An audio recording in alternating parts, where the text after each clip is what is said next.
Hello, मैं राहुल कुमार और आप सभी का मेरे यूट्यूब चैनल अध्यापक अड्डा में स्वागत है। तो शिक्षा विभाग का एक और नोटिस आया है, जिसमें जो है नव पदस्थापित शिक्षकों के लिए एक विशेष प्रक्रिया का विवरण किया है। इसमें वो बताया गया है कि किस तरह से आप जो है नए नव पदस्थापित विद्यालय में आप जाके योगदान कर सकते हैं, या अगर अब छुट्टी पे हैं तो कैसे योगदान करेंगे, या अगर नहीं चाहते हैं योगदान करना नव पदस्थापित विद्यालय में किसी कारणवश से या दूरी के हिसाब से या किसी भी कारणवश से, तो आप वो भी नहीं कर सकते हैं। तो उसकी प्रक्रिया को इस नोटिस में जो है बताया गया है, तो ध्यान से आप देखिएगा। ठीक है, तो ये रहा शिक्षा विभाग का ये नोटिस। तो लिखा गया प्राथमिक शिक्षा निदेशालय आदेश। ठीक है, विशेष कारणों से स्थानांतरण हेतु इच्छुक शिक्षकों से प्राप्त अभ्युदय के आलोक में स्थानांतरण पदस्थापन आदेश ई शिक्षा कोष के माध्यम से निर्गत किया गया है।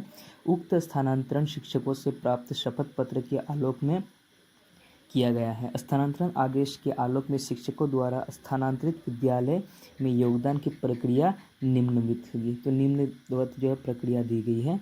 चलिए आगे देखते हैं।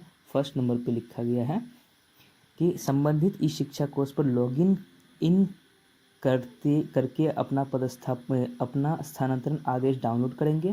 ठीक है, वे ई शिक्षा कोर्स पोर्टल से ही योगदान प्रतिवेदन का प्रपत्र भी डाउनलोड करेंगे एवं उस पर हस्ताक्षर कर न पदस्थापित विद्यालय के प्रधानाध्यापक को प्रति हस्ताक्षरित कराएंगे। ठीक है, ये फर्स्ट था।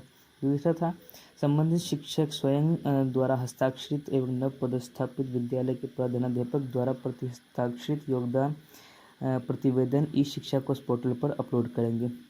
वैसे शिक्षक जो स्थानांतरित विद्यालय में योगदान के लिए इच्छुक न हो, तो ये बहुत इंपॉर्टेंट है। थर्ड नंबर कि वैसे शिक्षक जो स्थानांतरित विद्यालय में योगदान के लिए इच्छुक नहीं हो, वे शिक्षा कोष पर उपलब्ध घोषणा पत्र की प्रति डाउनलोड करेंगे और हस्ताक्षर करेंगे। ठीक है, एवं हस्ताक्षरित प्रति जो है ई शिक्षा कोष पोर्टल पर अपलोड करेंगे।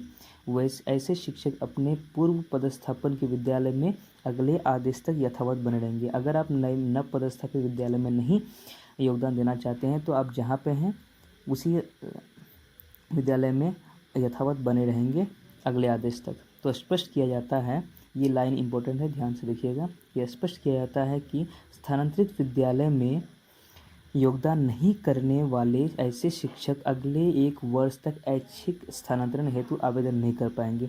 तो ये एक बहुत बड़ा ये बात है कि अगर आप अभी स्थानांतरित विद्यालय में अगर योगदान नहीं दे रहे हैं, तो अगले 1 वर्ष तक जो है आप जो है ऐच्छिक स्थानांतरण हेतु आवेदन नहीं कर सकते हैं। ठीक है, तो ये प्रक्रिया था। वैसे शिक्षक जो असंप्रति अवकाश में है, यानी कि छुट्टी में अगर हैं आप, तो योगदान कैसे करें। जैसे अध्ययन अवकाश है, मातृत्व अवकाश है, उपार्जित अवकाश है आदि, वे स्थानांतरित विद्यालय में योगदान हेतु वे ई शिक्षा कोष पर उपलब्ध योगदान प्रतिवेदन हस्ताक्षर कर न पदस्थापित विद्यालय के प्रधानाध्यापक को ईमेल या किसी अन्य माध्यम से भेजेंगे। ऐसे शिक्षकों को योगदान हेतु भौतिक रूप से विद्यालय में उपस्थित रहने की आवश्यकता नहीं होगी। तो आप बिना वहाँ रहे ही, जहाँ पे आप लीव पे हैं, तो वहीं से आप जो है योगदान कर सकते हैं। आपको स्कूल आने की ज़रूरत नहीं है। संबंधित प्रधानाध्यापक ईमेल या अन्य माध्यम से योगदान प्रतिवेदन को ऑन लीव पर अंकित करेंगे। क्या अंकित करेंगे? उसमें ऑन लीव पर जो है अंकित करेंगे, उस पर ऑन लीव पर अंकित करेंगे, प्रतिस्थापित करेंगे एवं पुनः संबंधित शिक्षक को उसी माध्यम से वापस कर देंगे। तो इस तरह से जो है आप ऑन लीव पर भी जो है योगदान दे सकते हैं। यानी कि आप अगर छुट्टी पे हैं, तो वहीं से जो आप ईमेल के माध्यम से या किसी अन्य माध्यम से प्रधानाध्यापक को आप मैसेज करेंगे और वो जो है उसी तरह से ऑन लीव करते हुए वो प्रति हस्ताक्षर करके अपलोड करेंगे और आपको मैसेज वापस कर देंगे। 5 नंबर है संबंधित शिक्षक अपने योगदान की तिथि की प्रविष्टि पर लॉगिन से ई शिक्षा कोष पोर्टल पर करते हुए योगदान प्रतिवेदन डाउनलोड करेंगे। योगदान की तिथि की प्रविष्टि के साथ ही वे अपने पूर्व पदस्थापन के विद्यालय में स्वतः ही विलंबित समझे जाएंगे। ठीक है, स्थानांतरण आदेश के आलोक में योगदान करने और या योगदान नहीं करने की कार्यवाही दिनांक 30 तक, ये इम्पोर्टेंट है, 30 तक जो है पूर्ण की जाएगी। यानी कि दिनांक 30 जुलाई तक जो है आपको योगदान करना है या नहीं करना है, परफेक्टली आप जो है वो बता दीजिए। ठीक है, अगर नहीं करते हैं 30 तक तो क्या होता है, तो कहा गया है कि अगर आप 30 तक नहीं करते हैं योगदान करना है या नहीं करना है, ये अगर आप घोषणा नहीं करते हैं या अपलोड नहीं करते हैं, डाउनलोड नहीं करते हैं या वहाँ के नवस्थापित प्रधानाध्यापक को सूचना नहीं देते हैं, तो 1 जुलाई को 1 तारीख को जो है वो प्रभाव से रद्द कर दिया जाएगा। जो भी स्थानांतरण किया गया है वो रद्द कर दिया गया। ये था इम्पोर्टेंट नोटिस आज के लिए।